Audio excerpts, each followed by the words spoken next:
your snapping makes me laugh. It's so not needed. It's added percussion, my man. My guy, my dude. My guy. Did you watch any of SNL over the weekend, by the way? I saw the opening, like the mother With all song. the moms? No, like Maya Rudolph's like mother song. Oh, yeah. Yes. Hey, Kate, Will, Becca, Mackenzie, everybody else. Hello. There's a. I also saw the Hot Wings one with Beyonce. That was pretty good. There's a skit towards the. I think it's a little bit over halfway through about teachers quitting, just about how like they like kids won, like we quit or whatever. Mm-hmm. And half of the things that they talk about just reminded me of Cooper for some reason. like which things particularly? Well, it'd be something like it would be something like, "What did you say to me?"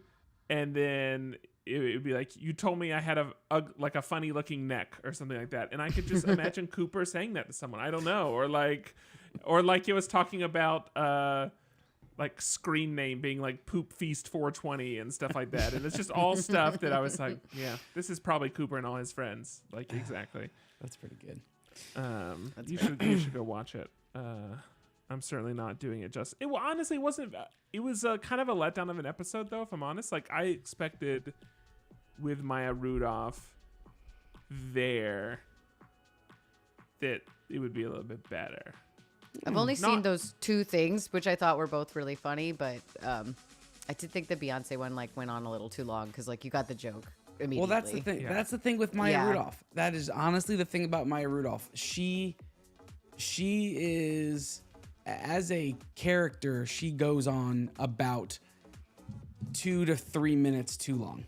Like with every character she does, it's just a drill it into the ground, beat a dead horse kind of thing. It would be interesting to know how much someone like her is a part of the process when they're hosting versus like just an off the shelf actor. See, I'm even sure Mackenzie's saying like her opener was the best. I did really like the opener. It was very funny. Yeah.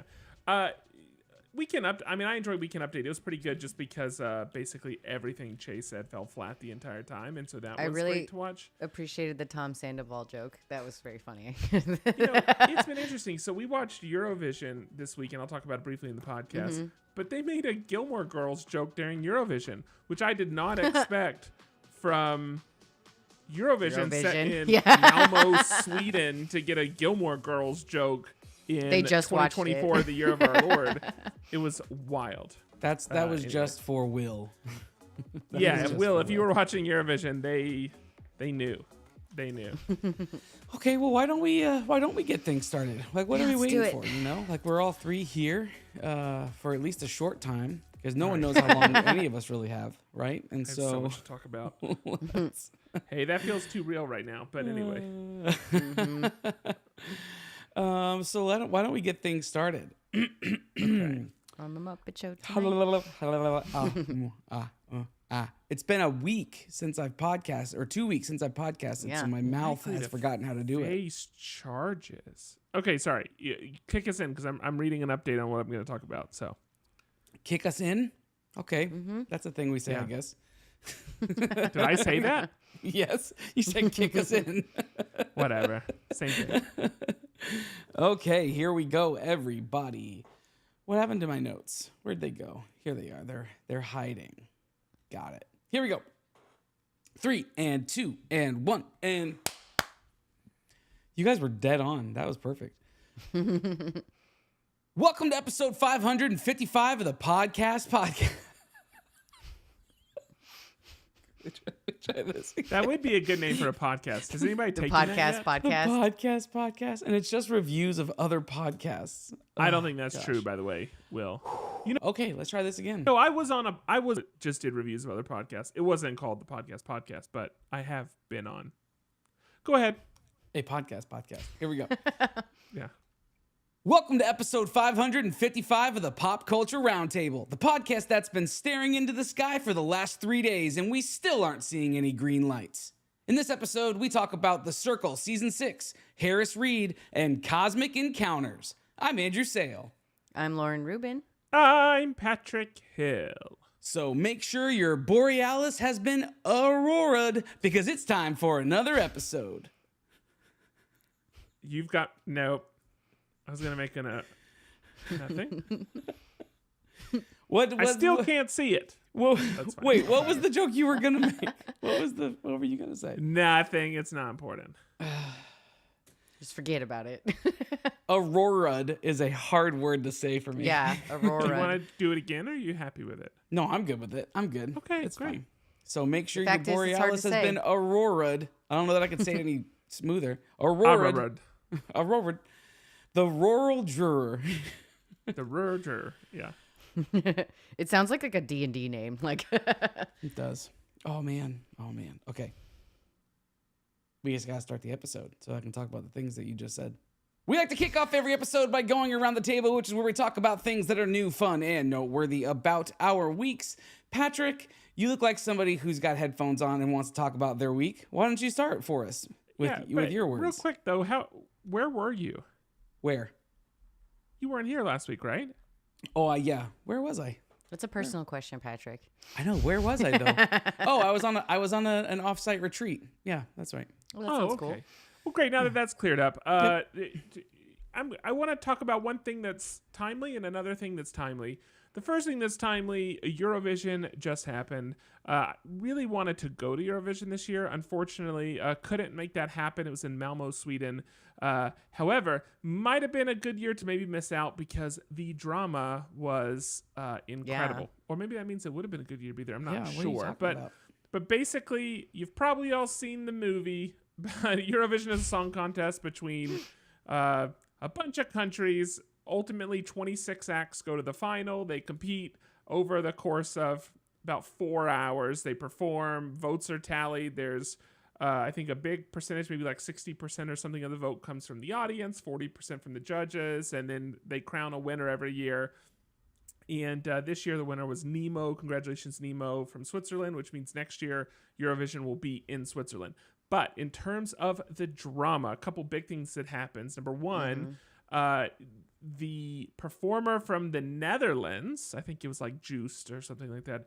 It was for the song Europapa, was kicked out of the competition like the day of the competition. So did all the dress rehearsals. So when Eurovision happens, there's 2 dress rehearsals. There's 2 semis earlier in the week.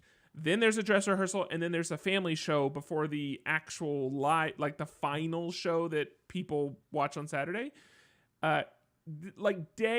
Morning of the live show, after doing all the dresses, the family show, all the semis, etc., gets removed from the competition after having a verbal altercation backstage with a production member. We don't know what was said. No details have come out. This is not even the version of the story I heard about why they were kicked out. So which the is thing crazy. that people are talking about is that there was an interview going on with the performer from Israel. They were being asked about their song Hurricane and if that song was like a pro-war song or what the references were.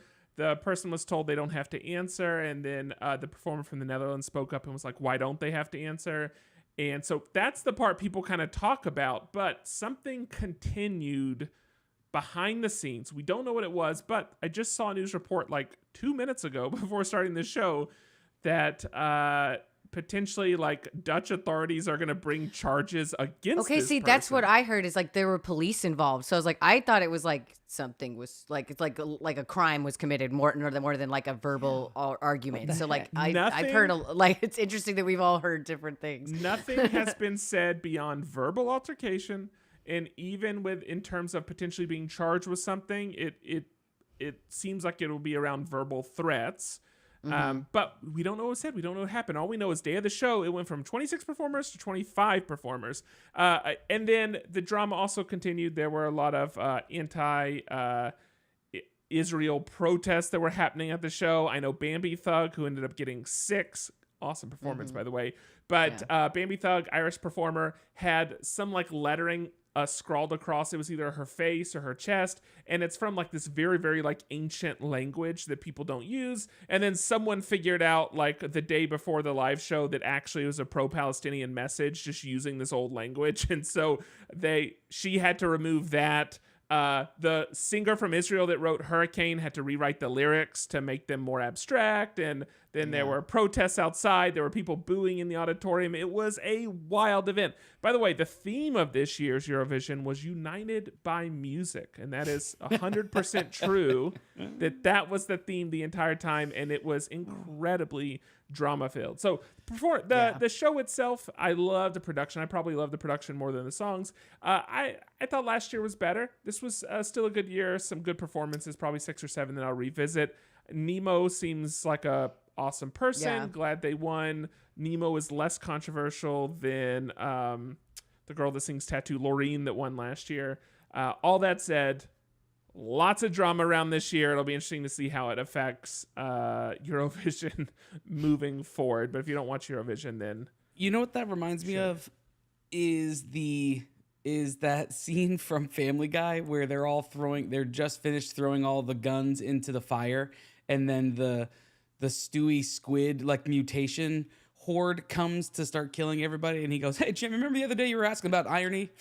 That's what that reminds me of. For sure that. Okay, and then one other thing. So outside Eurovision, this also happened this week, and that's that John Malecki, who is a woodworker, he actually was a football player.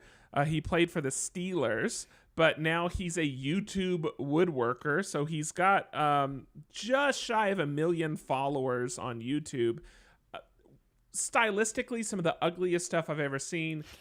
Also, the dude cuts so many corners, but personality-wise, he's very similar to Mike Jones that runs Creative South. And so there's something compelling about his personality that you end up watching, and you're partly watching for the train wreck and partly watching for the knowledge, and just because it's a little bit ridiculous. It's lighthearted. So I've been watching a bit of John Malecki over the last probably year. But he had a video come out this week where a piece he was working on broke, and like the clamps holding it broke, and it was being held up in a kind of precarious way, and it's like a several 100-pound slab of wood because it was going to be used on like a full-size dining room table. And when it broke, it fell, and it brushed up against one of his shop employees when it fell, hit the ground. And John Malecki's response was to complain about his shop employee not jumping in front and trying to stop this from falling. What? And then proceeded, and it's in the video, it even says that like, and I don't know if he put this in because he was proud of it or what, but that he didn't talk to anybody for like 2 hours because he was sulking about it. This is insane behavior. This is an adult man. And this was all like on his YouTube channel? He posts it's all in the video. So all the comments on this video are just calling out how ridiculous this response is. That like one of your employees almost got crushed by a 300-pound slab of wood, and your response is to be upset that they didn't throw their body in front of it. And I should point out that this guy that he was upset at is the size of Lauren. Just want to also... It's not like me, okay? No, like an 8-year-old girl. Yes, he's the size of an 8-year-old girl. His name's Sam. And but on top of that, so this comes on the heels of like the environment in the shop is a lot of like sarcastic put downs commonly. We've been in those environments, and sometimes people do it and they're just being funny and they don't mean it, and then sometimes people are also just jerks, and you it's hard to know which is which because we don't work in that environment. We just see the YouTube persona for the forward facing, but all those comments added together, and now seeing him being upset that his employee didn't like risk his life to jump in front of something that was that he had precariously set up. It's just insane behavior, but it's a reminder. We saw this with LTT this year, with employees being mistreated, not being taken care of, not being given protections. And then Teddy Fresh, which is run by Kleins, who do H3 Podcast, which is another huge podcast. I think on Glassdoor, they have like 3.0 for reviews. A lot of past employees complaining about their treatment, and the hours are made to work. And and turnover. It's just whatever. You can go chase those rabbit holes if you would like to, or rabbit Not everybody trails. can be Tesla, right? Like, not everybody can be the pristine work environment of Tesla. But it's just this reminder that two things. One is that just because you create something successful does not mean you did it because of your incredibly good people management skills. Sure. You may have just had a really compelling product, and that's what built it. And the second piece of that is, if you are a people manager, I implore you, don't just blindly model your management behavior after people that have successful products, because again, their product is probably not successful because of how well they facilitate their one-on-ones and how good they are at helping people with their career progression. Would you say that it's maybe like evidence-wise would show that it's likely the opposite? I'm not saying it's likely the opposite, but I'm saying you do have people that are thrust into situations that they aren't capable of managing because they go from 0 to 1,000 so quickly. Andrew and I have worked in an environment where that was the case, where the environment was an incredibly capable, awesome place to be at a small size. And then as soon as that size grew beyond a certain threshold, those people that were capable of managing well at a small size were no longer capable of managing well at a large size. And it doesn't mean that they were wrong the whole time. And it doesn't, all it means is that sometimes rapid growth is detrimental to the organization. And then we as humans with our human brains are too quick to just copy paste what large or fast growing organizations do, and many times we're copying people that are scrambling to figure it out because they weren't prepared for this situation anyway. And that man was Billy Graham.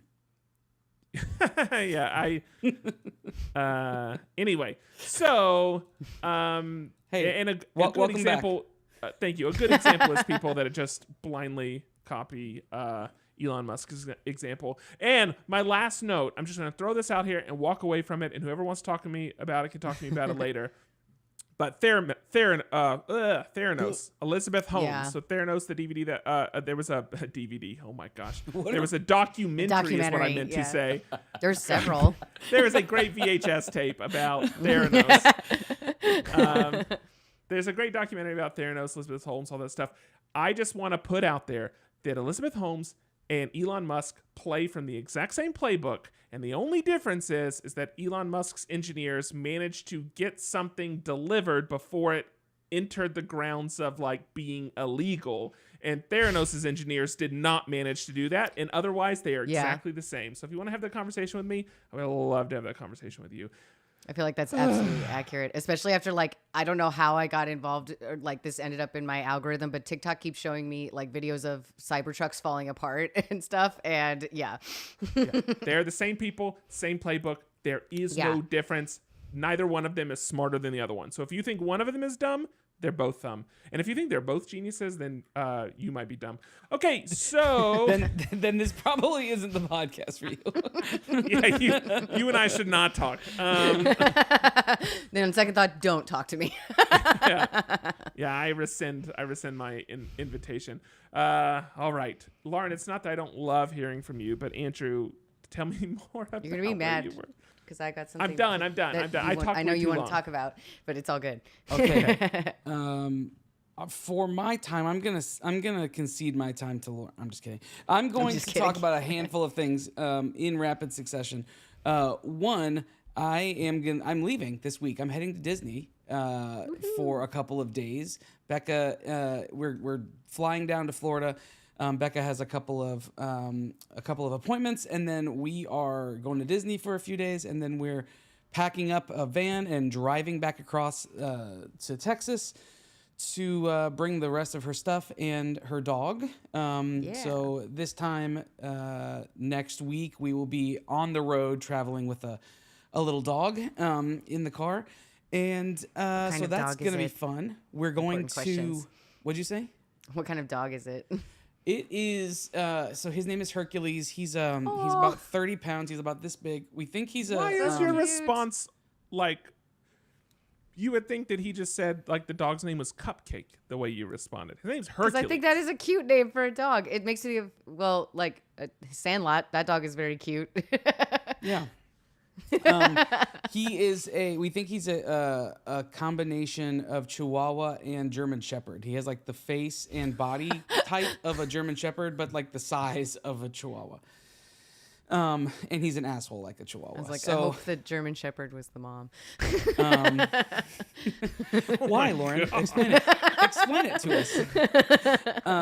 So that's going to be fun. I'm excited to go back to Disney. They're getting ready to close Big Thunder Mountain for a year for refurbishment, and so it's closing in September. So I'm excited to ride. It's my favorite ride there. So cute. So we're going to Disney. That's going to be done this week. At the end of this week, we're going to be in Florida for the next. It's set 4 of Lorcana, so the set 4 release of Lorcana, and it's actually kind of the ultimate like line so far. The first 3 sets were leading up to this set, which has like thematically they finally released like what this is, and so the first 3 sets have been leading to this, but we didn't know what. But now you can go back and push all the.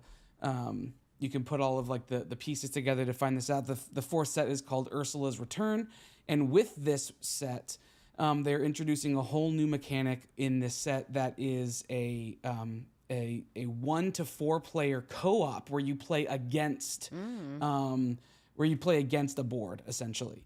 So it's a totally new game mechanic that they're introducing with special cards and with special stuff. So I'm not going to be here for the release, and so I was looking everywhere for how can I find a shop that has these things, and that what time they open and all these different things, right? Like so, like in Florida. Yes, do it that way instead of pre-ordering. Yeah, okay. So they don't do a lot of places. He didn't even don't do ask pre-orders. me to go for him, by the way.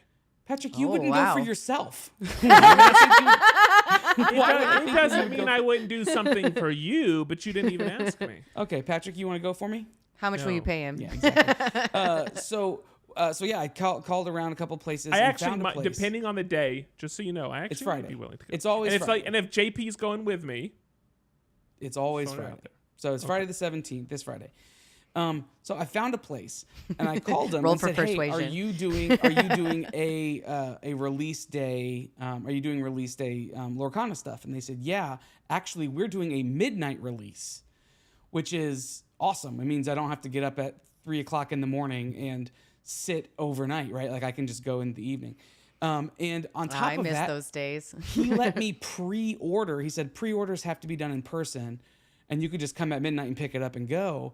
And I said, well, I can't be in person. I can't come pay. And he said, let me see. Give me a second. So he left, came back. He put it up on the website for me so that I could go and purchase it.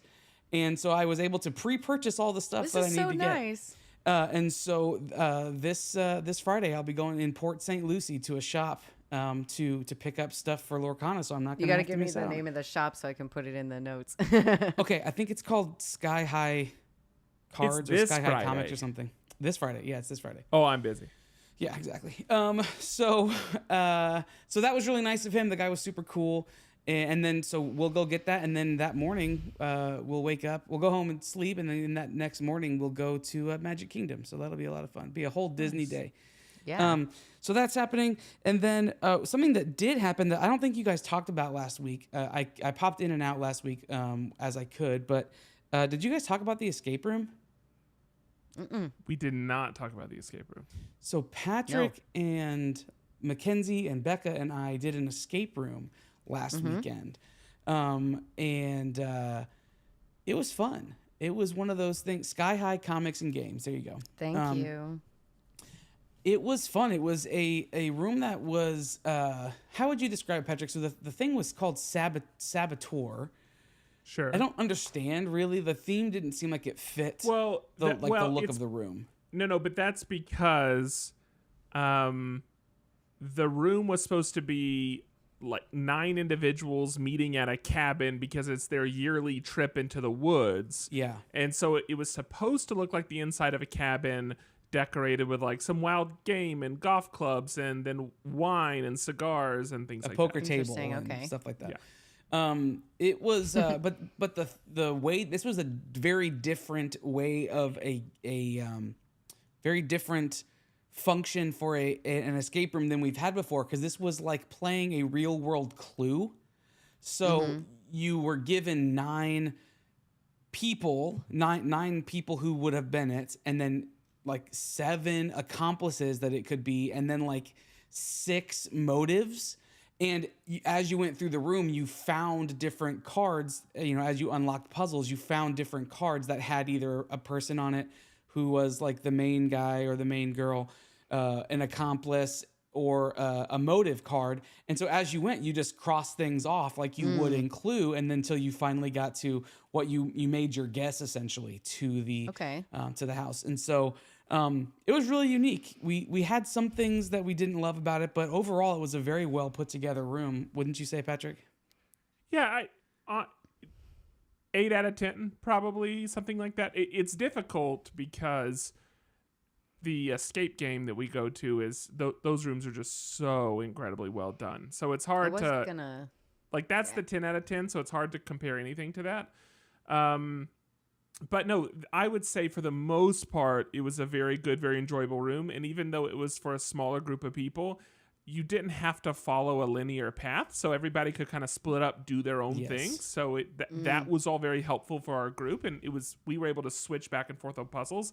There was one puzzle that was very, very odd, which I'm assuming you're about to mention, but and it's something I'd never seen before. But outside of that, it was an enjoyable room. Given the time constraints, it would have been nicer if it maybe had one more puzzle or 2 more puzzles thrown in. And I'm the type of person that loves keys, and this room only had 1 key in the entire room. So and it was like, and we actually found that key while they were still explaining the rules. So, the like you intro saw video- it behind them or something. the intro video was still going, and they said like if you don't like the person told us there's nothing of value in the intro video. It's just like explaining filler how to text, do it. essentially. It's like flavor text. And so they said if you want to start looking around, you're free to, which is kind of lame. But flipped over this mallard, and there was on the bottom of this this mallard statue was just a key hanging. So within the first 5 seconds, we found this key, and then everything else was combinations, which was kind of lame. But the one thing that Patrick was talking about, it's the first time I've ever been in an escape room, and we've been in many, where the solve box, like where the lock was, ended up being the puzzle itself. And that's never cool. So it was the puzzle and the solve as the same thing. And I've never seen that before. So like we're looking everywhere for how do we get into this thing. And so we asked for one clue, and that one clue was that, right? Like that, like, hey, did you read the box more carefully? Like, well, no, it's just the box. And it ended up giving us that's kind of cool though, yeah. But like what he's trying to say is that it had a 4-digit combination. And anytime you're in a room, you're looking for 4 things you can derive digits from. And it can be how many of the same color item there are, or things that are hanging on the wall, or numbers that appear, whatever it is. But because it was a 4-digit lock, we were looking for something that had 4 items that we could use.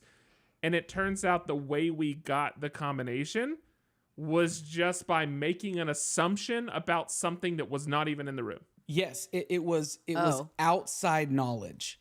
Yeah, and when we went into the game, she said there is a little bit of outside knowledge you can use your phone for. Like, okay, that's doesn't typically happen, and that's what it was. Was it was for like some kind of like trivia or like kind of It was a little bit like having like a trivia question, like general knowledge type of trivia. I mean, yeah, like I would something actually like say that. it's like one step like deeper than general knowledge, because it's more of a riddle, like a riddle that you had to solve, and then that gave you numbers.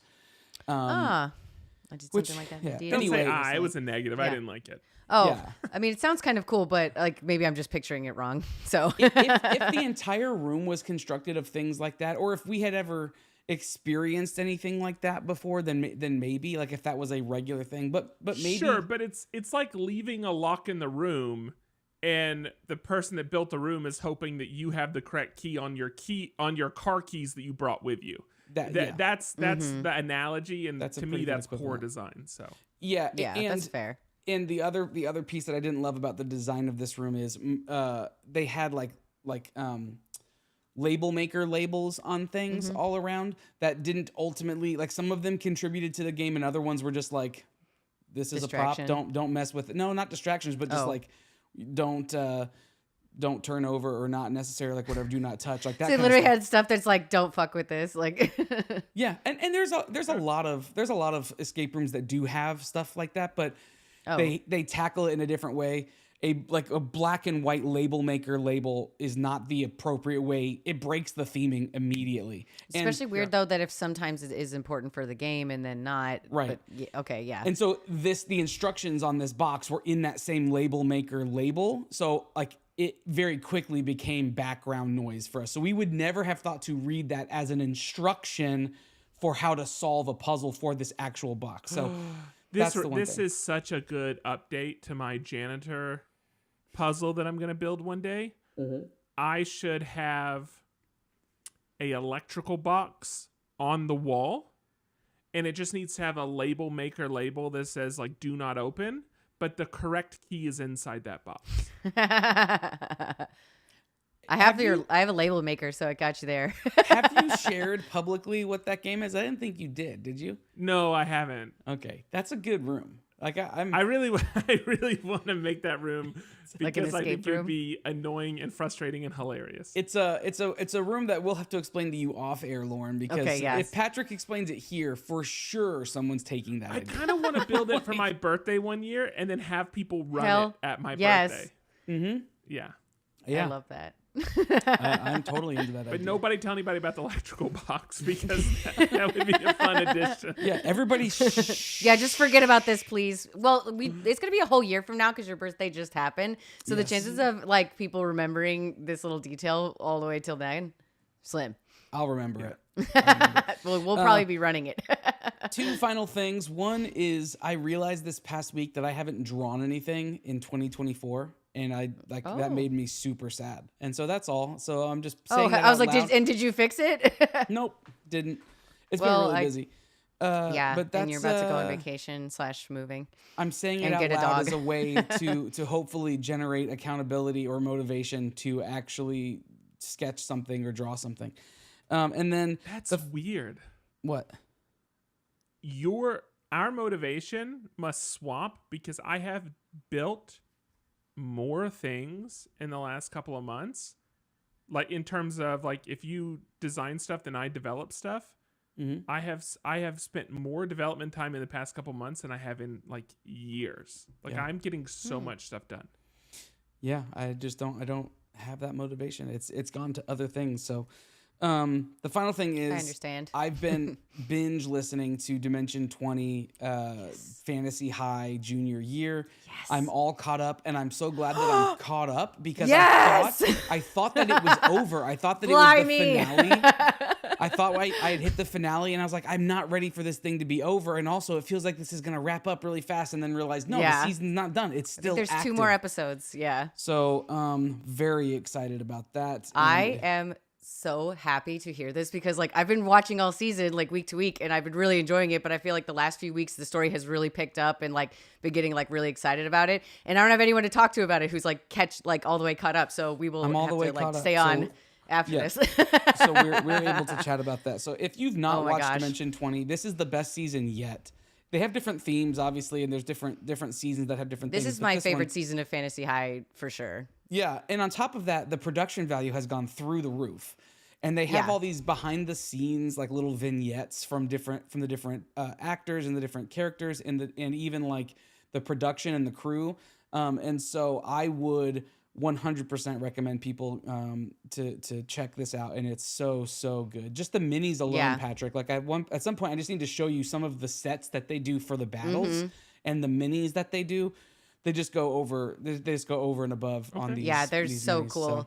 I mean, like I think like I don't know if you've watched it, but like Never After has some of the coolest minis stuff that they've ever seen, and this one blows it away. Especially the one in the last episode with the sky set. That was incredible. The floating set. Yeah, I was like, I don't want to like spoil stuff, but like be vague. But yeah, absolutely incredible. The season is so good. It's very, very good. Okay, Lauren, why don't you pick it up? Okay, so so I've also been watching Dimension 20, but just week to week, it's so good. But another thing that I picked up this week is based on your recommendation, Patrick. I finished watching Baby Reindeer, which I knew you wanted to talk about. That is a really interesting show that is on Netflix. It is like it's like a little bit true crime. It's a little bit funny. It's a little bit like thriller, but it's like a kind of autobiographical story. I don't think it's like 100% like accurate, but a pretty true to life story about this guy who was a bartender and had this older woman stalking him, and who she would call him Baby Reindeer, which is why the show has that name. It's one of the weirdest, saddest, most cringy things I've ever watched in my life, and I couldn't look away. And I think it's a really good show. It's very like, I think it's a really like honest and brave way to tell a story, because like it just like is so like just lays bare all of the flaws of these people so plainly that it is like, it's just kind of heart-wrenching like sometimes. And like the way that they kind of like explain like the way that trauma has affected them and stuff in this story, like it's really, really well written. Like a lot of it is told through like the monologue of the main character, and that stuff I think is like absolutely brilliant writing. Like I'm kind of surprised this was adapted from a play and not a book, because like that stuff just feels like really, really, really well done. And so like I it's a hard show to like recommend, because I found it like so depressing, and the like subject matter is very sad and very disturbing. Like the stalking is kind of only one level of the bad things that have happened to the people in this story. So just brace yourselves and kind of be prepared if you're going to watch it. I think it is really good though. Like, I don't know if I could ever watch it again, to be honest, because I think it was really sad. Like I had to break up watching it. A lot of people told me they binged it, and I'm like, I couldn't, because it was just making me feel sad watching it. Cause it is like just two really sad people, but like this very interesting story, and like the way that it's narrated and like the way the story is told really is very compelling and like sucks you in, and it's hard to like get away from it, which is why like maybe it's better to binge, but for me I had to break it up a little bit. It's it feels very honest, for better or for worse. It just feels very honest. The thing that I think we might have said last week but haven't said this week is that the person it's based on is the lead actor in the show. Oh yeah, I should have said that, sorry. And so you're watching someone reenact his own experience, which is just another added layer to it. But yes, like what you just described, Mackenzie would watch an episode, she would get done, and she would say like, or she would get halfway through and have to turn it off and just say like, I can't keep watching this. I don't know why I'm watching this. This is so, like this part is so messed up. And then 3 hours later, she would turn it back on. There was just something like, because you think about it later. She's a masochist. I think that I do think the way that the story is told like just kind of is very compelling, because it's so raw. Like it's just really kind of this person laying bare like their conscience about this experience in both good and bad ways. And so it's a really unique story. I've never quite seen anything that's like this. I think it's definitely like worth watching, but it is I don't think it was like easy to watch for me. No, and arguably it's not a fun one. The stalking aspect, because again, it's cringy, but you could almost take it as funny to start with.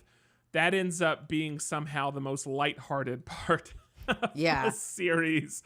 So it's not an easy watch, but it just feels so honest and so real. So I think like if you want like if you've watched this and you want like a better review, like I feel like I'm really dancing around like a lot of spoilers, but the Prestige TV podcast did, I think, a really, really good review that I listened to today, and I would really recommend that. I'll have it linked in the show notes. But I just think that they did a really good job like analyzing the show with a lot of spoilers in mind. But if you've watched it, I think that was a really great podcast to listen to follow up with the show.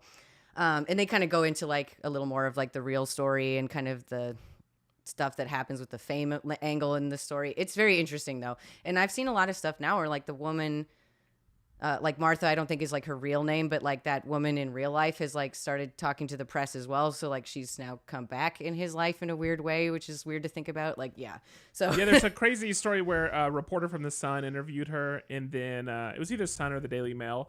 And then she proceeded to start sending them harassing text messages. And then most recently, she's been on, blanking on the name of the show right now. Pierce Morgan. She's been on, on Pierce Morgan's Uncensored something. And of course, he would sit down and do an interview with her. It's kind of after twisted. watching It's very the weird. show, Yeah. Like she's the last person I want to give any attention to. But that video already has over like 10 million views or something like that. So people are eating it up. So it's a very interesting story for sure. So that's Baby Reindeer. It's on Netflix if you are interested. The Met Gala happened this week. It was awesome. I'm going to talk more about that later because I don't want to get too into it. I know that's going to be Andrew's topic. Just kidding. Yep. But there was some really cool stuff this year. So like I thought it was a really neat one. But I want to talk about like maybe my favorite one later because I got design this week.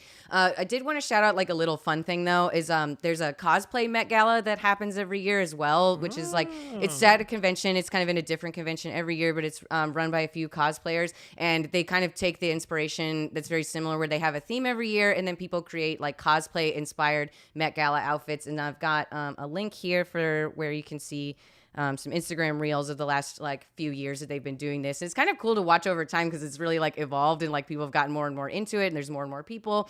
It's just like a really like it's just a fun thing, just like the Met Gala where like people really get to like come up with some really creative different way to cosplay. And I always think these are like really fun to see every year. I'd love to do it one year. I don't know what I would do, but it would be really fun. And then speaking of conventions, I have my first convention of this year coming up. It's going to be Comic Palooza, which is here in Houston. So I've been getting ready for that, doing all my printing and everything. And then I'll just like going to share this here because I'm going to do this really fun game that I have in mind. Speaking of Dropout as well. So I'm going to do a Game Changer set at my booth. I'm going to be Sam. I'm going to have questions. You can play Game Changer at my booth is kind of my idea. So the thing that I would like help with though, maybe if anyone's listening and you know Game Changer, I need help for suggestions for what the prompts are going to be for one person to play at my booth. So just send me ideas if you have them on Slack. Like I'm totally like I've got a list going, but I just need more because I'm going to try and play this for 2 days, and so I want to have like more than enough suggestions. I've got like all kinds of ideas, but yeah, if you can come up with any like prompts or suggestions like they do on Game Changer that one person could play if they came up to the podium. So just hit me with them. It'll be fun. Is it specifically Game Changer, or is it more in line with like Make Some Noise? So it is going to be Game Changer. And Because there are Game going to be Changer, some like, prompts has- that are like Make Some Noise because that was originally part of Game Changer. So there will be some like make an animal noise or something like that. But I have ideas where like you could get a card that's a scavenger hunt and you got to go find 3 things and bring it back to me to win. And I've got like little puzzles and other games to play. Like I have a whole list of like games you can play with one person where they have to figure out how to play within about 5 minutes or less. Yeah. So yeah, like I have little toys and things like that to try and solve the puzzles or like achieve a try and juggle things like that. So we're gonna have a good time at Comic Palooza. So come by if you're in Houston. It's gonna be Memorial Day weekend. That's May 24th through the 26th. And come by the Game Changer booth. Okay. Dig it. Is that it for your Around the Table? Yes, it for Then me. by George, I think it's time for us to head on over to some master categories. The You master kinda sound categories. What'd you say? You kind of sound half asleep. Are you half asleep? Just making weird noises with your mouth. No, what do you mean? That's half what he sounds asleep? like when he sleeps. Yeah, I just Yeah. there's some ASMR for everybody. My cat does that. Every week we talk about the dice we rolled the week before, or sometimes we choose to talk about things that we didn't roll at all, and sometimes we just make stuff up on the fly. And that's what makes the master category section so special each week, because you never know what you're gonna get. And so Patrick, why don't you kick us off in this master category section? All right, so I have a bad thing and a good thing. The bad thing is a master category. But the good thing is what I Bad talk thing. about on the heels of my master category. Okay. So the bad thing first, Cosmic Encounter. This is a game that was originally released in 1977 by Eon Productions. This has gone on to be reprinted, re-released by several other people, including Mayfair, Avalon, etc. Most recently, it's being produced by Fantasy Flight Games. But this is a game that plays, I believe, up to 6 people. Each person is an alien faction. And then those alien factions have ships, and they will attack other, I'm sorry, let me say this again. 6 alien factions.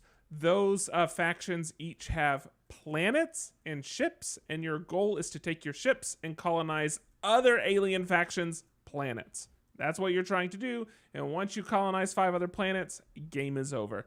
Now, beyond that, there is a lot of... there's attacking in the game, and there's deal-making, trading in the game, bartering in the game. Yes, negotiating. In fact, there is a negotiate card, and you can choose to work with other people, and the terms of that negotiation are really up to you. This is super open-ended.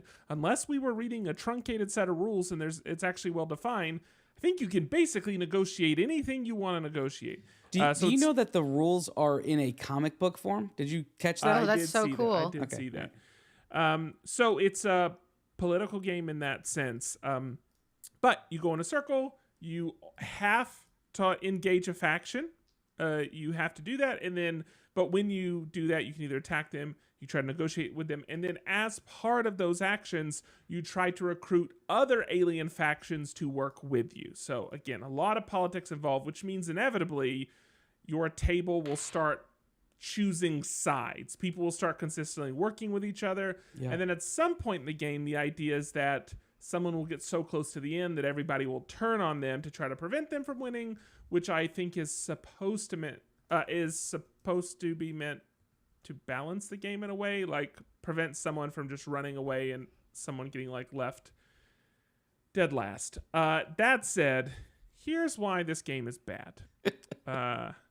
Because this might be your favorite category you've brought in years for me. Really. Just because I know the story, so yes. So initially, the very first person that went, or the very first attack that happened, like people everybody kind of dogpiled that person. I chose not to, with this idea that I don't really know how these politics are going to evolve, and I don't want to, throw myself in too quickly.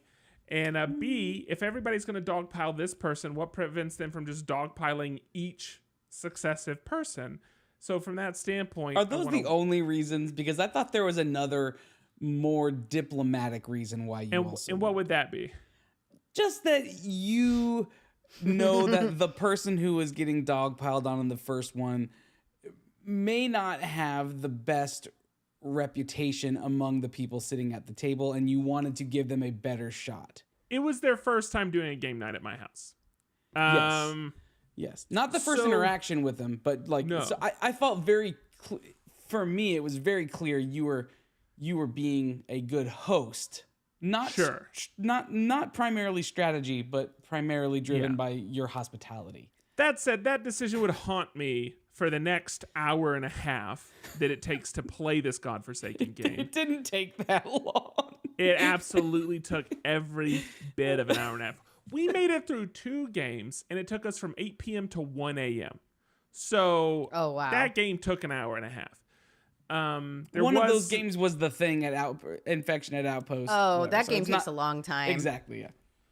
But I love that game. I haven't played it in so long. Which I want to point out, it doesn't matter.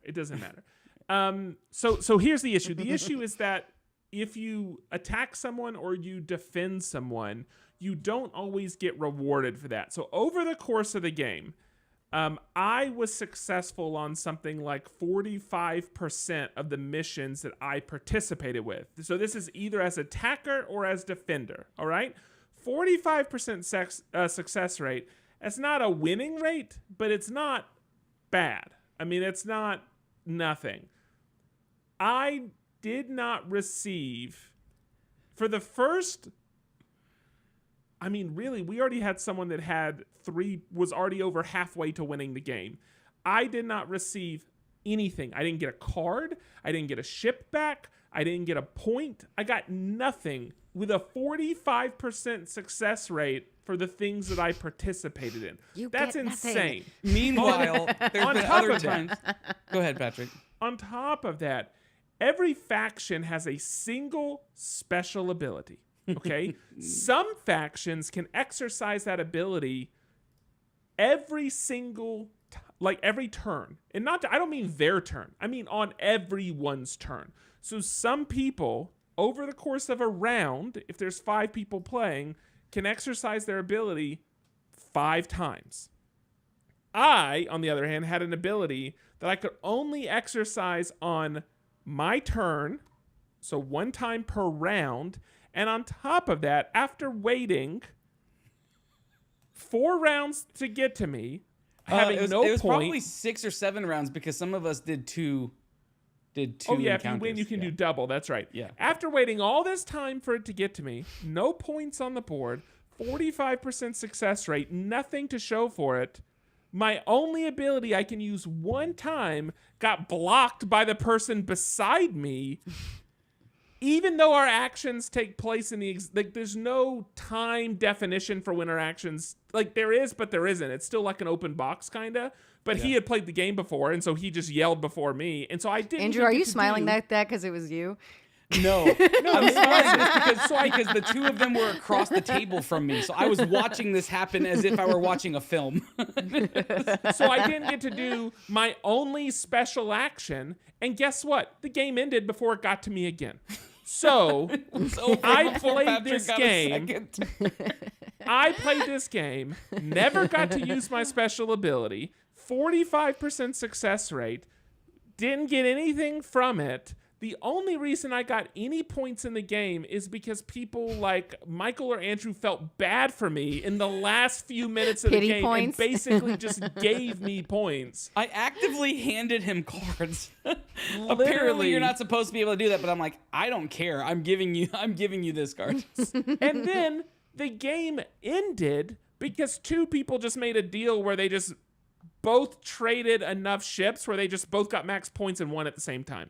Yeah. So then the game ended in just some random negotiation that didn't involve 65% of the table. And we missed that random negotiation because Patrick was ranting about hating the game so much that we missed what happened, and we're like, wait, what? Outside of Monopoly, They're just like, all right, we're ending this.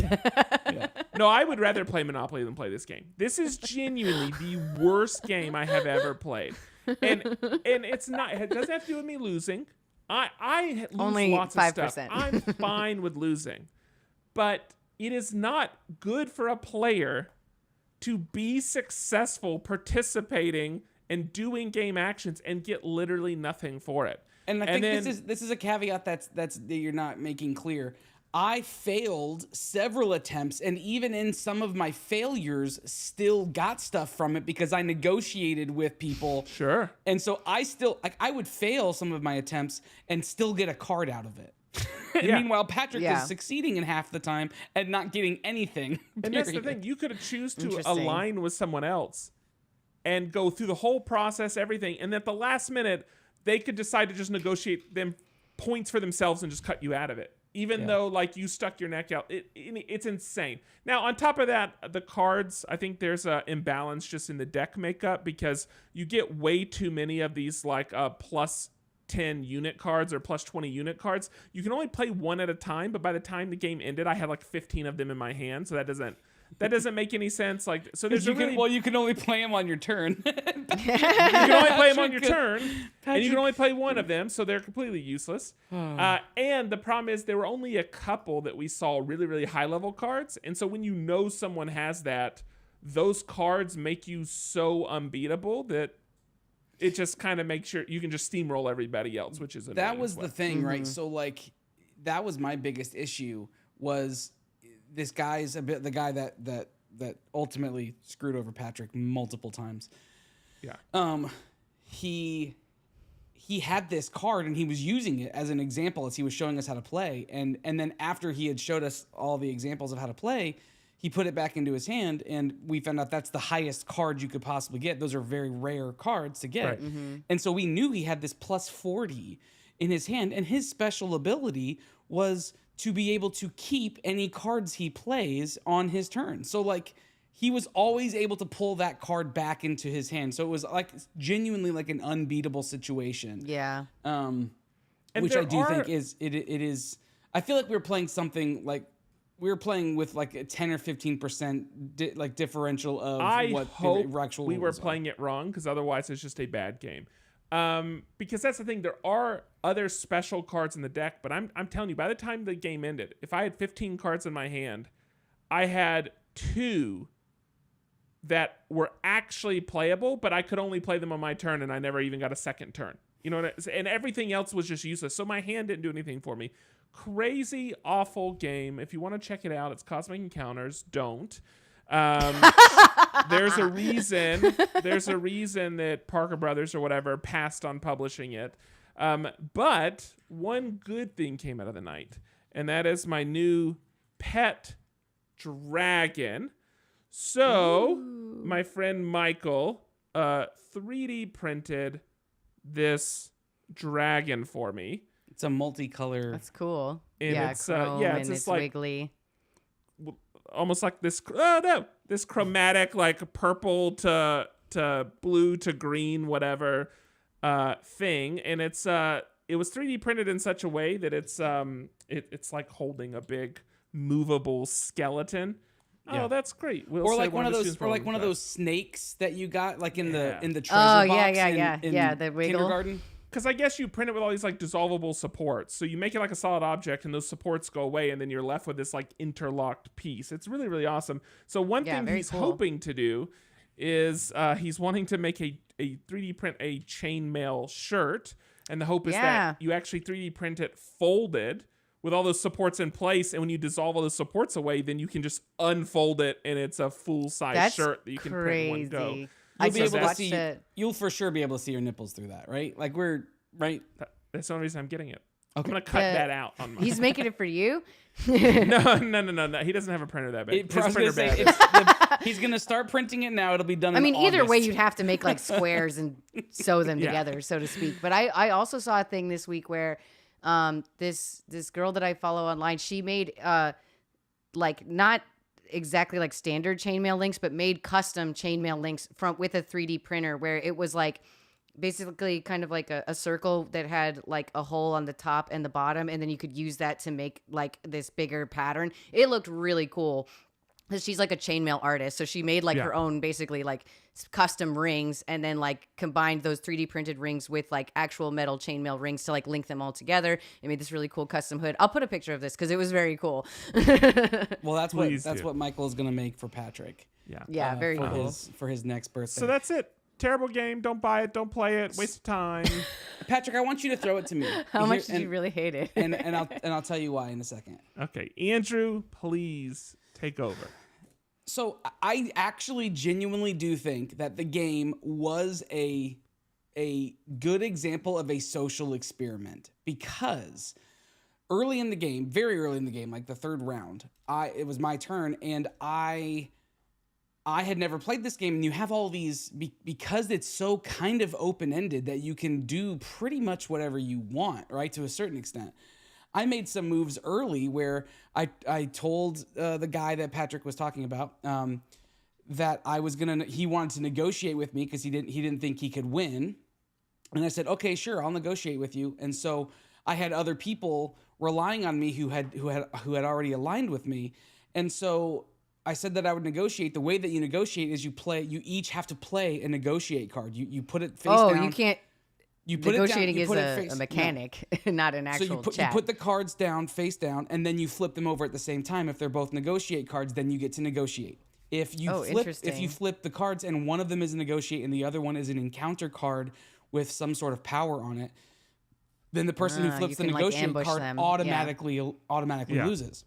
Well, three turns in, I did that because I wanted to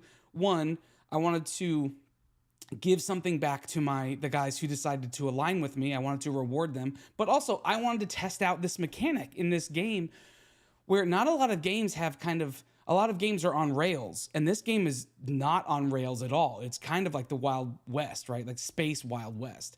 And so it became a bit of a social experiment of what if we align together for this period, and then we agree to work together until this point, and then we all recognize that we're going to have to go against each other.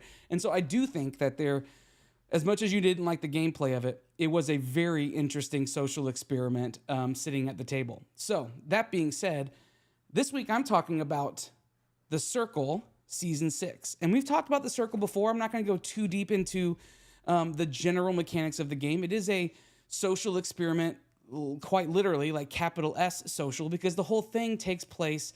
Every person is in their own apartment and they're dealing through social media. They're trying to become top influencers by various conversations, competitions, things like that. Ultimately, the whole thing is a social experiment. And I've talked about the game before. I love the game. I think it's actually one of the more unique and truly truly social experiment kinds of games. Now, over the years, this is season 6, and they have them in all different countries too. I've watched in different seasons in different languages. So it does have a very, it's a true social experiment in kind of the way that Survivor used to be before it's kind of been diluted, and it's that format has been taken and reused in 1,000 different ways. And The Circle is kind of that way now too. It's kind of been diluted a little bit, like it's drank its own Kool-Aid kind of thing, and they've introduced new things over the years that make it less of a social experiment and more of just a reality TV show. However, this year, they did something to, I think, reignite some of that true social experiment, because this year is the first year that one of the contestants was AI. The entire the entire person, it was given all the knowledge. That. It watched the entire first the entire first 5 seasons. It analyzed it. It did all of the algorithms of what the optimal gameplay is in these situations, and then it was given the same dossier of the other people playing in the game that everyone else got. It didn't get any new information about the actual season that it was in. Yeah, and it doesn't have insider knowledge. No insider knowledge, and it wasn't being run by a producer. There were no prompts being off screen being run. It was completely AI driven, and it decided as an AI that the optimal person to portray was like a 32-year-old guy named, I think his name was Max, and he had a dog in his photo, and all the photos and everything were generated AI, everything. And it was such a unique experience to watch people interact with this AI and this AI interact with them. And not only did they not think that this person was a catfish, which a lot of people, like the first time someone says something that's kind of weird, people say like, oh, that's definitely a catfish, right? That's not the person that they're actually trying to portray. Not only did they say that, these people would go, this guy is 100% real because no one has ever said anything that meaningful to me. It was wild. Now, I was excited. Wait, sorry, did they know that there was one AI? I might have missed it. You said they that. did not know that there was one AI initially. Oh. They did not know. Okay, sorry. So as far as they knew, everyone in the circle was a human, at least a human. Now, one of the key features. I think I got thrown off because you said they thought they were real or not real, but I think you meant like a catfish or not a catfish. Not a cat. Not only did they not think they weren't a catfish, they thought they were like the most genuine person that's ever existed, like God, based on how they were talking to him. It was wild. Mainly for this dude that thought that more than anything, but I was so excited to see where this went and how far they let this go. And just there's a little bit of a spoiler, and it's fine. After like the first few episodes, they do announce that there's an AI in the game, but they don't do anything about it right away. And so then people start speculating about other people. Like there's this really fit guy. He's actually a professional basketball player from overseas. And people start shooting in the chat like those are AI abs. Those can't be real. Like stuff like so people start throwing shade compliment. Against. I know, right? Yeah. People have said that same thing about me. And I just think that's gonna kill someone. Hey, Lauren, that was hurtful what you just did. What you just did. Sorry. I was also laughing because like just like an attack, what you just did. No, sorry. I was also laughing extra hard because like I've been on some dating apps recently, and my friend was like going through stuff with her, and she's like, "This person is clearly AI," and I was like, "That was fast." Yeah, it happens quickly. I was like, "I need more evidence." So they so they have so they do announce that there's an AI person, and then they don't let it go terribly far into the season, and then the AI announces themselves to everybody's shock, to everybody's shock, and then they bow out of the game, and then they did they it bring in other decide to people. do that though?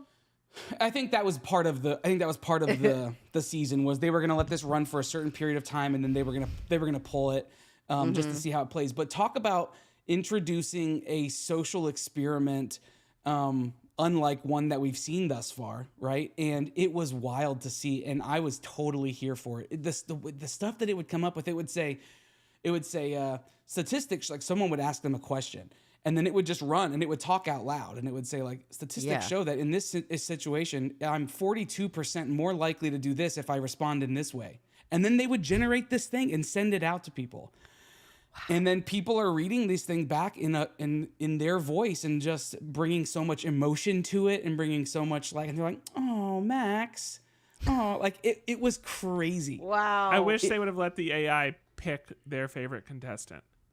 Yeah, Then actually. it would go from, I mean, it would be very depressing if I fell in love with a computer, but you could flip it and be like, wow, I'm so emotionally complex. Like I hooked a computer. I know, that's true. Pretty good. Yeah, that's true. Yeah. To be the one that the computer likes best would be very interesting. I do honestly think that's probably, there's some level in which that's probably why they did pull them so quickly. But I will say they didn't go into any of the ratings. So if you're familiar with The Circle, they do ratings, like popularity ratings. They didn't do any of that with the AI in the room. So they waited until that portion of the show was done before they introduced like the regular rating system, which I think was wise. But anyway, I find this so intriguing, because it's like, this is truly a social experiment that is a very interesting question. However, it's so icky to me that like it like completely fooled so many people. Like not even just that like they thought it was a real person, not knowing, but they're like, I love this guy. I know. Like Lauren, I this is right up your alley. Watch, even if you don't want to watch the first 5 seasons. The seasons aren't connected, so it's fine. Go back and watch the first 3 episodes, I think it is. Maybe it might go into the 4th, but watch the first 3 episodes of season 6 of The Circle. It's on Netflix. It's a Netflix original show. Go watch it. And I actually recommend that to everybody who's watching this or listening to this right now. Go watch this just for the sake of being aware and kind of being a fly on the wall of this experiment in real time. It's so wild to see this thing happen. Okay. wow. That's going to be it for wild. me. I'm going to hand it over to you, Lauren, to finish us out. I will just say, what a way to like actually hook people after like 6 seasons of a show that's like, like the format's very similar, but like that's really is like a very clever hook. Because like great. I watched the first season, never thought I would care about it again, and you got me. It was great. I think it might be one of the best seasons yet. So yeah. All right, cool. Okay, so I took a page from Andrew's category because I figured you wouldn't really talk about the Met Gala. You figured correctly. It did happen this week, and I figured instead of going into like maybe like which ones I really liked or didn't like or whatever, I would just talk about my favorite one, because this is like a new designer for me who I'd never heard of or seen before, and that just seems like a cool thing to talk about. And I had design anyway, so fashion design. I'm gonna share screen, and hopefully my internet cooperates. We're having some bad weather here, so. Hopefully I can show you pictures of all this cool stuff that I'm talking about. Here we go. Alrighty, so this was the dress that like got my attention, and this is Harris Reed wearing Harris Reed. So this is both the fashion designer and the model, and I just like think this is one of the coolest like pieces. The theme this year was Garden of Time, which is like based on a poem and stuff, but like I just think this like literally like looks like a Renaissance painting just like walking off the wall, sort of. Like I love the colors, I love the styling with it, like the like everything about it is like very unique, like even though like the fabric is like like kind of old-fashioned kind of looking, Victorian. but very Victorian, but type of fabric and like that bustle that they have at the hip, but then like the shape of the whole outfit is so unique. Like it has this cool like V-shaped thing that goes in the front, and since Harris is a guy, he can get away with like having his chest out, and it looks really cool. But like the illusion of like breasts are kind of still there because of the shape. It's like really, really cool. And then it goes down into the bustle, and then there's like full on brocade like pants that go with it, and this huge headpiece. Yeah. Oh, those are pants. Okay, I thought it was a dress. Patrick. Yes. Please tell me, yes or no, you would hang this on your curtain rod at your house right now. Absolutely. Actually, the top I would prefer as a wallpaper pattern in my half bath downstairs. And then the bottom part.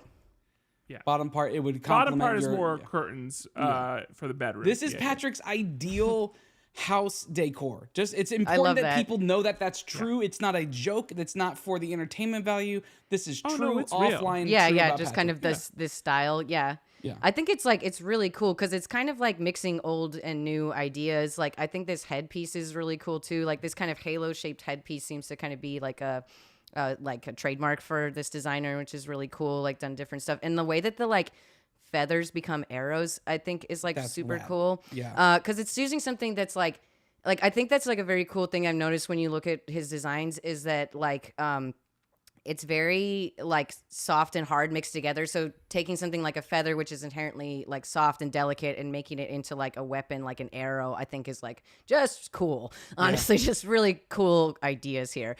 So Harris also dressed Demi Moore at the Met Gala, and you can see them together. It looks here. straight, like it's straight from Bridgerton, not hers. Yeah. Like I think like Bridgerton is like a great example because that mixes like Victorian stuff with like kind of more modern sensibility, and like I think it's really just these pieces in this collection of his that looks like this. They're all very different, but I didn't think this like one, Demi Moore though. You like her as a person? Like, no. I'm trying to find just her dress still. Yeah, I'm saying her look. Like I don't dig the shape of it, and so she has I think those it's like so hip cool. additions on the side that aren't her hip. Looks like Kim Kardashian. Yeah, because I love she was this, having though. one of the reporters like mess with them and talking about them, but there's something about this look that that's like the pattern on like my mom's friend's couch growing up or something. No, like I think this is so cool. I love the like giant oversized flower, and then how the dress itself is like the shape of the flower too. Like I think it's really cool. The other one was a hit. For sure. I do think that the other one is cooler, but I really like this too, especially because like I couldn't find a picture of this, but I saw like a video of it. The part that's like her sleeves like comes off completely and is detachable. I actually so think I thought that was actually knowing that like when you see like that come off, it's like wow, this is like like you walk this part on the carpet and then you can go hang out in this other half, and it's very pretty. I think this I is like more this like one. ovary shaped. And ovaries are fine, but that's like what that's a big thing with like flower motifs, like all of that is Huh. Yeah, I like Georgia O'Keeffe gets the same criticism because that's just what flowers look like. I do think that there's a little bit of a disconnect here. He's trying to bring that same arrow vibe into this, but it doesn't feel the same. I think the other one is way more cohesive of an idea. Like it's all like come together. And this is like another way to use the arrows, which I do think is cool. But the other one really is like maybe a masterpiece. It's just so cool. And so I'll show a few other things that Harris has done because I think these are really awesome. So Beyonce, ever heard of her, has worn his stuff. Like I said, like that kind of halo hat thing is clearly like a signature. So here's another example of that, but very different than the one we just saw where it's like. Did he outfit the horse as well? The saddle. Did he make the saddle? That's the Wizard of Oz, right? It's a horse of a different color. Hey, quick question. Yeah, good question. Do most people walk with their designer at the Met Gala?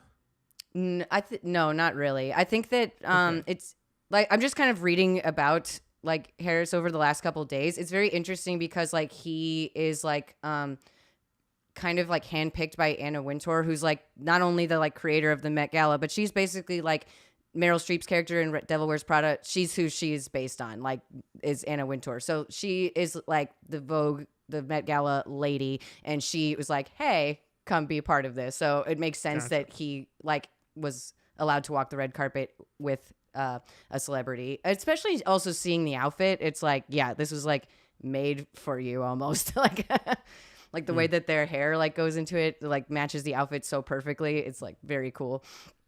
I'll show a few others too because I think this is. If I was to caption this, I would caption it a horse.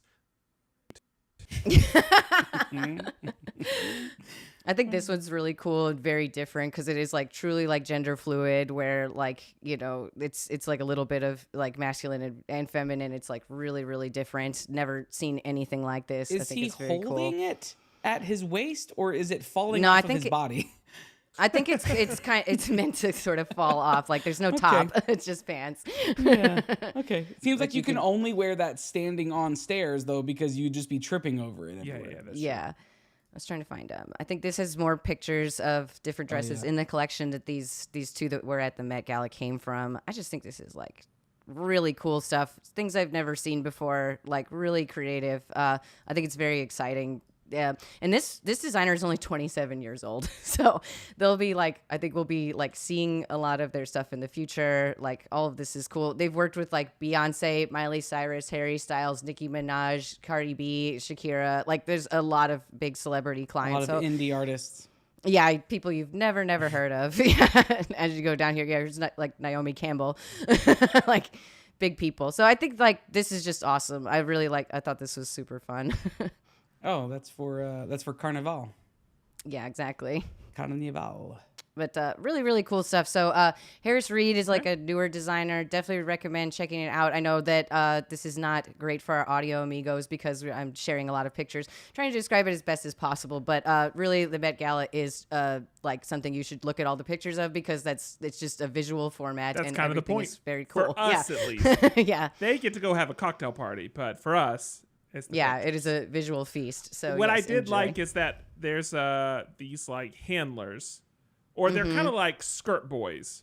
And whenever someone's walking up the steps, they run to grab like fabric. They also like move it around so it looks perfect for like pictures and stuff. Sure. Like they'll go up the stairs a part way and then have their like dress draped down or like their coat or whatever it is. But there was one woman who the dress she was wearing Was it that hit sand the floor, dress? and it maybe only overlapped like 2 inches on the floor.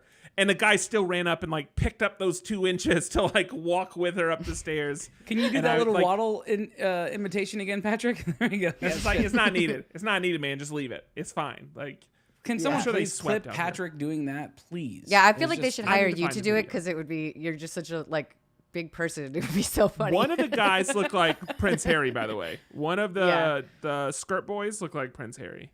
Are they Maybe called it was. skirt That's boys? the only way 'Cause he it can sounds come. offensive. If they're not called skirt I don't know boys. what they're called. They're just the guys that get the skirts. And they tend to be younger, but this guy had a bald spot, much like I wonder what the title for that is because like I know exactly what you're talking about. Bridesmaids. That's what I've been saying this whole time. concierge. I don't know. Fluffers. Yeah. I don't know. Fluffers? No. That's what it feels like. I think that's a different thing. If I had to recall, Because they like fix the dress. because they fluff the dress up. Yeah, Mm-hmm. yeah, that's what that term means. I know it means something different. But yes, Said horse, the other red meat. The other red meat. Oh, I got it. It was very funny. because the first one was a different kind of red meat. Yeah.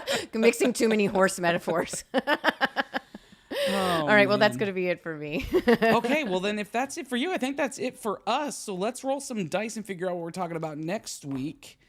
And then we're going to get on out of here. I got an 11, so it's going to be art for me, and a 3, so future. Oh, I'm not going to be here next week. 14. Okie dokie, 14. And its future. Design. I'm gonna roll for Will. Will, join us next for Monday. Will or for Doc Yeah. or for whoever it is. For our that's joining. third. There's a Yeah, 12. Okay, and 12. A 1, so it's a past something. TV. Past TV. All right. Wait, what did I get as 14? What was it again? Design. Design. Okay. So whoever wants Design. past TV, first hand raised. That could be a Sean Kreider. That could be a Will. That could be a Doc Reed. It could be Send in your applications. Send in your applications. Yes. We will do it. But for now, you can find all of the stuff that we talked about over at mof1.network. You can see a list of the show notes and links to everything that we discussed. But as well, while you're there, you can also find hundreds and hundreds of back episodes in our archive. We've been doing this for 10 years. Count them. 1, 2, 3, 4, 5, 6, 7. I can't even count that high. 10 years we've been doing this show. many. There's something for everybody. So go there, find an episode or two, share it on your socials. Just be a friend and tell people, hey, listen to this show. It's a great show. We listen to it. And then while you're out there, rate and review the show. If you have not, it's super helpful for us. Let us know you have so we can go and read it on air. Watch this on Twitch. This is a visual format. We do a lot of stuff visually here. So go to twitch.tv/MF1podcast. We record every week, usually on Mondays, occasionally on Tuesday, but it's usually Mondays. So go follow us on there. You can also subscribe on there by being a friend. And it doesn't have to cost you any money. You can just do your free Amazon Prime subscription. You get one free subscription every single month on Twitch, so just throw it to us, right? Like that's how it's simple. Yeah, it's really easier to do than how I said it. So go do that thing. It's super helpful for us. I think that's everything. Find us on social at mf1.network. You can find me at Andrew Sale with 3s instead of E's if you want to see my Disney adventures this coming week. Lauren, where do people find you? I'm at Not Cool Co. everywhere, and you can find me at Comic Palooza in a couple weeks. Yeah, and Patrick, what's your neck of the face? At Horse Meat. Is it MEET or MEAT? MEET. It's a horse interviewing podcast, and we call it Horse Meat. Oh, we're gonna get out of this episode for now, though. I'm Andrew. I'm Lauren. I'm Patrick. Peace out. Adios. Bye. What I would do for the podcast, I would just eat peanut butter the whole time I'm talking to my guests. Or I thought you were going to mention how I was trying to eat that apple before we started recording last week. I did tell Lauren it was like talking to a horse because she was just chewing on an apple. Okay, I had 2 pieces of apple and I'm like, it won't be that bad.